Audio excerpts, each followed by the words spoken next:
OpenAI just wrapped up Dev Day 2025. And yes, it was for developers, but it's not only for developers. A couple of the announcements they made could start changing the way everyone uses ChatGPT starting today. From apps you can launch and use directly inside of ChatGPT to the ability to define and use your own agents, these updates reach far beyond just the developer crowd. Let's take a look at what's new, what's live today, and why it matters even if you've never written and never intend to write a single line of code. So the first topic that they covered today was apps inside of ChatGPT. I'm super excited to showcase some of the first apps users will be able to interact with today. The magic of these apps is combining their rich interactive visuals with the power of ChatGPT. Let's say I don't spend enough time thinking about machine learning at work and I want to learn more. I can ask the Coursera app in ChatGPT to help me learn more about this. I can say, Coursera, can you teach me something about machine learning? Since this is my first time using Coursera in ChatGPT, I'll need to consent to connect. The next time I use it, I'll be able to dive in immediately. You'll notice I asked ChatGPT for the Coursera app directly, but ChatGPT can also suggest apps if relevant to the conversation. Apps in ChatGPT by default are displayed inline and can support anything that you can render on the web, like this video shown here. So ChatGPT is opening the Coursera app directly inside of your ChatGPT window. Then once you have the app up and running, you can interact with ChatGPT and ask it questions about things that are going on inside of the app that you're connected to.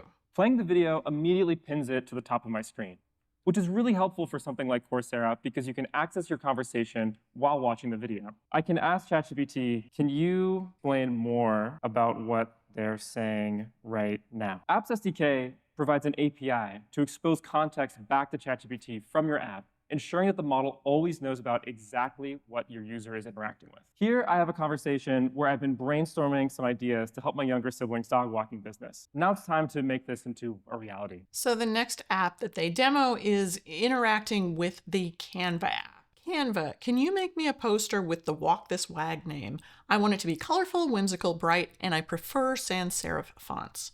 And off it goes. Canva has returned 4 poster examples to us. We see them in line just like the Coursera video, as well as ChatGPT kind of explaining what it's done for us. But we can explore another modality in Apps SDK, which is full screen. I click an asset and the app requests full screen. We're able to focus on a specific asset. And from here, I can see it in more detail. I can ask ChatGPT to request changes, maybe visual tweaks, just like with our image generation experience. And as you can see up here, it looks like you can still open the app and go make changes yourself if you want to. All right, so the next app that he's showing off, based on the conversation about the dog walking business, what would be a good city to expand to? ChatGPT, of course, knows what we've been talking about. Super enthusiastically says Pittsburgh. Now I can invoke the Zillow app to say, please show me some homes for sale there. And now ChatGPT is talking to Zillow to fetch the latest housing data, and boom, we have a bunch of homes here. And so the Zillow app is actually there embedded inside of ChatGPT. So he can now interact with ChatGPT the way that you're used to using natural language, and it is interacting on your behalf with Zillow. You filter this to just be 3-bedroom homes with a yard for the dog, of course. We see ChatGPT came back. We get the message overlaid here. If I click that, I can view my conversation over the Zillow app and even open it to the full height. So he's now got access to everything inside the Zillow app, but also everything in his regular ChatGPT session, and the two are seemingly married together seamlessly. That's really impressive. Starting today, they are already on board with Booking.com, Canva, Coursera, Expedia, Figma, Spotify, and Zillow. So you could go ask ChatGPT to create an ideal playlist for you for a certain mood or maybe a workout, and then you can just say to ChatGPT, hey, can you build this using the Spotify app? That's some great integration. And in the weeks ahead, they're already announcing AllTrails, DoorDash, Khan Academy, Instacart, Peloton, OpenTable, Target, The Fork, TripAdvisor, Thumbtack, and Uber. This is obviously just the beginning. I'm sure there are many more to come. This, I think, is the beginning of an entirely new usage of ChatGPT that we just haven't had access to in the past. And if you're curious about where and how to find those apps, because they are already available starting today, go into ChatGPT, click the plus, click Add Sources, and then in the little drop down, you can say Connect More. That's where you would have found connectors in the past. You still do find your connectors, but down here at the bottom, you'll see Browse Apps. And so they've got the apps that they mentioned that are available starting today. And then in the coming weeks, we will have availability to that other slew of apps. And I'm sure more and more are going to be coming on board soon. So this one to me is probably the one that I'll use right away. For the developers out there, the way they are enabling this to be implemented is a new Apps SDK. The new Apps SDK is built on MCP, the Model Context Protocol. So if you have an app and you want it to be able to be used inside of ChatGPT, you can start that process today with the new SDK. It does sound like there will be a process where you will have to submit your app to OpenAI for acceptance. They also mentioned that in the coming weeks, they will be publishing more details about monetization of apps. So they are assuming that there is some revenue sharing going on here. Didn't say anything about it, but those details will be coming shortly. The other thing that's interesting is ChatGPT will start to surface and suggest apps as you're using it if your chat involves something where it thinks the app might be of help. So be on the lookout for that. The next big thing they talked about was AgentKit. So Sam Altman himself talked about how the promise of agents are enormous and exciting, but that the usage of them still remains relatively low because they are complicated to build. So they're introducing a new AgentKit for us. This includes an agent building canvas. The Agent Builder Canvas is a drag and drop tool where you can just build your agent visually without ever having to write a line of code. So I'm starting in the workflow builder in the OpenAI platform. And instead of starting with code, we can actually wire nodes up visually. Agent Builder helps you model really complex workflows in an easy and visual way using the common patterns that we've learned from building agents ourselves. So here on the left, we've already extracted the common building blocks. For example, tools like file search and MCP, guardrails, human in the loop, and other logical nodes. Today, I'm planning on building a workflow that uses two specialized agents. The first will be a sessions agent, which will return information about the schedule. And the second will be a more generic dev day information agent. So she's building agents to add to the dev day website. It just has the schedule and the list of sessions that they can go attend. So she's adding an agent, an interactive agent to that website. They've given her a clock, 8 minutes on the fly to build this tool. Here I'll drag and drop an agent node. I'll call this session agent. I'll give it the context about kind of grabbing information about a session. And then I can add in various tools here. Today, I already have a doc with all the information about sessions, so I'll simply drop that in. So this agent now has all the information needed to answer my questions. But showing the schedule should also be fun and visually interesting, not just plain text. So I'll also create a widget for them. I'll head over to our widget builder. Here I could create a widget from scratch. I can browse the gallery to learn about other widgets and reuse them. But for today, I've actually already designed a widget for this use case. In this case, it's an onboarding session widget for Froj, one of our dev day friends that you'll see around the venue, who's holding a 101 onboarding session in Golden Gate Park. So we can simply download this. So head over and attach it as an output format for the sessions agent that we just created. Drop that in. We can preview it to make sure we added in the right widget, and everything looks ready to go. So this session agent is now done. So one of the most important things when building agents is being able to trust them, and guardrails help you have that confidence, protecting against hallucinations, adding moderation, blocking PII. In this case, we already have a couple pre-built guardrails. I'll turn one on for PII, and then I'll just include name as well so I can easily verify its behavior. I'll attach this into the beginning of the workflow to make sure Froge is really protected against PII. Okay, I think this agent looks good. Need to watch the time. So we just built a few specialized agents using tools. We added in guardrails. We customized them using some widgets. And then we also tested out the workflow in preview. The one thing we haven't yet done is a full set of evals. And we can also do that directly from the agent builder to make sure that everything behaves exactly as expected before going live. But right now, I've got a giant clock chasing me, and dev day is waiting, so let's publish this. There it is. Ask Froge, top of the site. Let's try it out. So what session to attend to learn about building agents? And again, this is running through that exact same workflow we just created, checking for guardrails, categorizing the message, pulling from tools from file search, using the widget that we designed, and then again, deciding orchestrating agents at scale is the right session for me to go to, and continuing to rivet in the style of Froge. So, okay, great, we've done it. Nice. So in less than 8 minutes, she added a custom agent to the website. Now, granted, she had a bunch of stuff pre-built, and she very clearly knew what she was doing, but she didn't write a single line of code. That's amazing. So you can find the Agent Builder Toolkit over on their platform. So the next piece they talked about was Codex. OpenAI released the new GPT-5 Codex coding model early in August. They said since then, the daily messages are up 10x. They reiterated that you can now use Codex using your ChatGPT login everywhere that Codex is available, through the IDE, through the terminal, through GitHub, and through the cloud. Codex was in research preview. It is now GA, generally available. And then they made just a couple of announcements of updates to Codex. And while Codex already has a lot of traction with individual developers, today we're introducing a new set of features to make Codex more helpful for engineering teams. First, we have a Slack integration. This has been very much requested so that you can ask Codex to write code or answer questions directly from team conversations in Slack. Second, a new Codex SDK, so that you can extend and automate Codex in your team's own workflows. And third, new admin tools and reporting, including environment controls, monitoring, analytics dashboards, and more, so that enterprises can better manage Codex. Expect to see a lot more Codex improvements coming soon.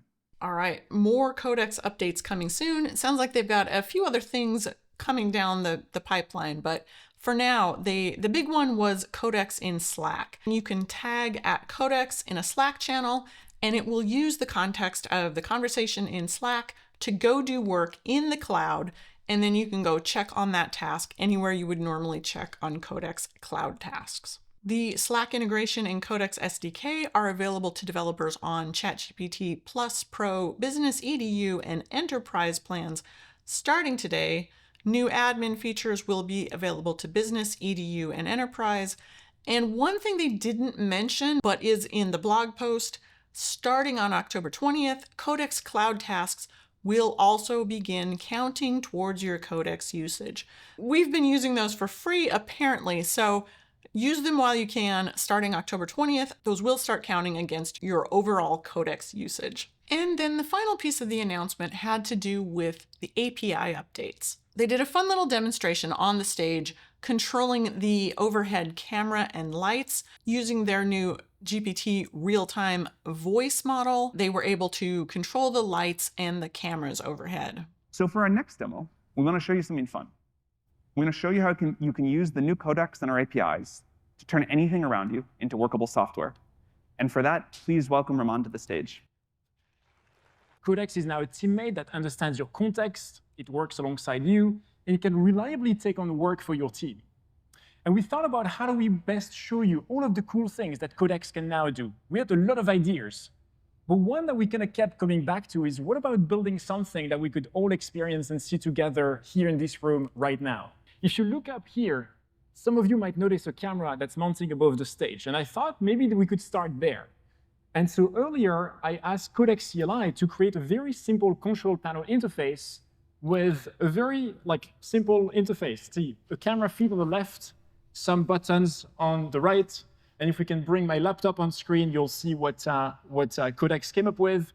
Initially, it did it really well, but then I also added the Figma branding from the Dev Day event so it could pull the exact colors and components to actually render it perfectly matching our design.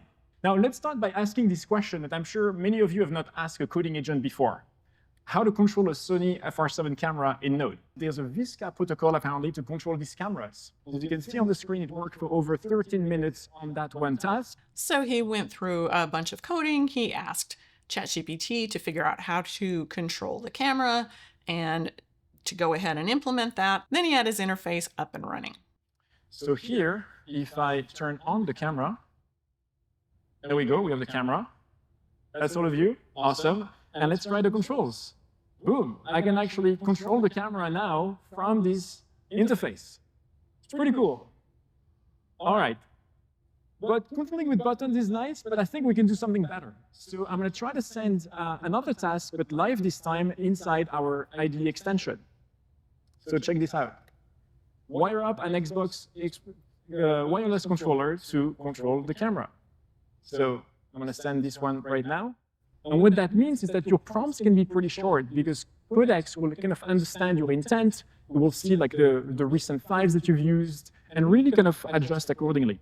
So he's kind of hinting at something that is kind of funny. We've come full circle from vibe coding to everyone saying, you know, vibe coding is not really enough. We need better specifications and more detailed prompts. The more details, the better. He's now back into GPT-5 Codex is so good, you don't need a ton of information. It's going to kind of glean what you need from what you're asking. And we're back to vibe coding again. Well, I thought one exciting interface is voice. So to save us a few minutes, I've already asked Codex to integrate with our real-time API and our Agents SDK. So he's tying everything together with the Agents SDK and the GPT real-time model, which is their voice model, and he's going to create a grand masterpiece. Well, what's great about the real-time API is that it brings natural speech-to-speech into your app, but it also connects to any MCP server in the context of that conversation. And so that really got me thinking, what else could we show you in this room and turn into an MCP server? And then I thought, wait, we have a lighting system, so maybe we could wire up the lighting system of the venue over to an MCP server. So let me check out this task that I sent to Codex, but this time in Codex Cloud. So you can see here my prompt. I asked Codex to wire up this MCP server for this very specific model of lighting system. I gave it like the reference docs that I found, and I gave it the exact interface that I wanted to have for my UI to work. And then after that, I did one more turn to actually ask Codex to like include the README information so I can understand how to run it. And sure enough, here is my MCP server. I love this idea. He is just literally thinking, what can I turn into an MCP server? What out there in the world has an interface that I can just ask Codex to create an MCP server for that so that I could then use voice commands. Oh, by the way, can you add voice commands? And just do that. We are walking into the Star Trek world where we just walk around the house and say, computer, can you turn the lights on? Computer, adjust the thermostat. I know that sounds funny, but I think we're really close to that. All right, and then once he's got everything all put together, does it work? Remember, this is a live demo. We can actually control this camera now with this Xbox controller. There we go, it works. That's pretty awesome. That is pretty awesome. What's funny is like I didn't even specify to Codex which button should do what, but it figured that the joystick was probably a good idea. So that's actually perfect.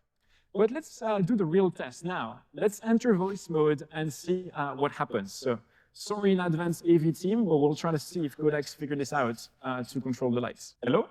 Hi there. I can hear you loud and clear. Let me know what you need. Yeah, what do you see on the camera? I see a large audience in front of you, with rows of attendees seated and ready.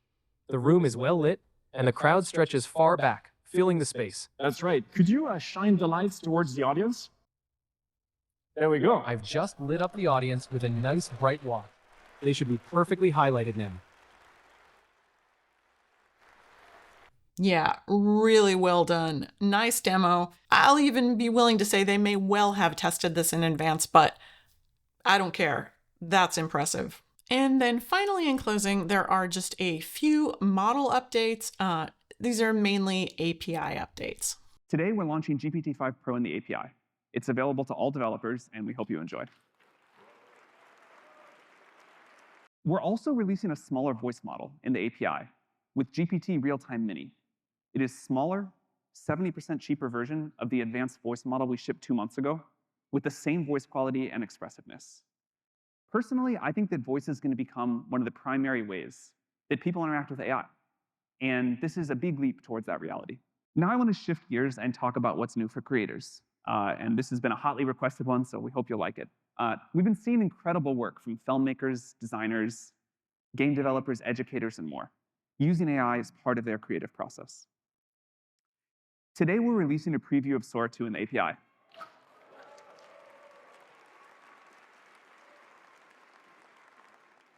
You now have access to the same model that powers Sora 2's stunning video outputs right in your own app. All right, so there's a new GPT real-time mini model available in the API. GPT Pro is now available in the API. Previously, that was only available, I believe, to people in the Pro account. And finally, Sora 2 is available through the API, which may be the only way I ever get access to it because I'm still not invited. Hey, if anybody's got an invite, reach out. That'd be great. GPT Real-Time Mini, available now through the API. They did mention that the cost is drastically reduced, and you can see that here. GPT Real-Time was $4 for input. The GPT Real-Time Mini is 60 cents, 50 cents versus 6 cents for cached input, and $16 versus $2.40 for the output. So that is definitely cheaper. I have not used this, so I don't know what the differences are, but after that demo, I'm definitely interested in trying this out. Likewise, the pricing for Sora 2, not exactly cheap. There is also Sora 2 Pro. They did not mention that. I think that is still limited to certain subscribers. But the quick comparison is 10 cents per second for a Sora 2 generation. So as much as I do want to play with this, I probably don't want to play with it a whole lot. That's still a little bit pricey. And I can definitely see why they are limiting that for now. And that wraps it up. That is an overview of the highlights that they announced in the OpenAI Dev Day keynote address today. That's it for today. Thanks for watching, and I'll see you next time.